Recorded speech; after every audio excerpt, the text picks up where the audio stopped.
Hello বন্ধুরা, অনেকদিন ধরে চ্যানেলে কোনো নতুন করে ভিডিও আপলোড করা হয়নি। কারণ এতটাই ব্যস্ত ছিলাম ছাদে আসারও সময় হয়ে ওঠেনি।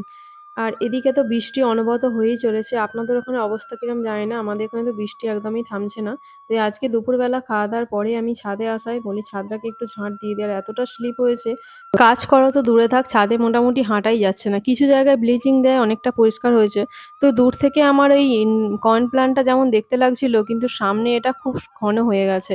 মানে এটা কিন্তু সম্ভব হয়েছে শুধুমাত্র বৃষ্টির জলের জন্য। এতদিন এটা আমার মানে ছাওয়াতেই রাখা ছিল।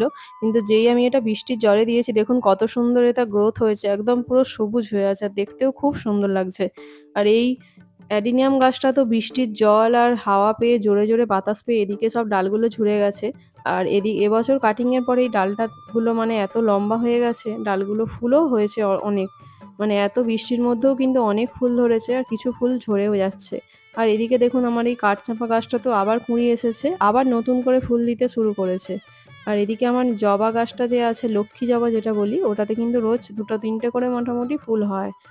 আর কামরাঙা গাছটার কথা আপডেট দিই, কারণ কামরাঙা গাছটা আগে যে পরিমাণ কুঁড়ি ধরেছিল, কামরাঙা তো হয়নি। এই দেখুন মাত্র ৩টে লাস্ট পর্যন্ত ধরেছিল, কিন্তু তাও অনেক ছোট অবস্থাতেই পাকা অবস্থায় পড়ে গিয়েছে।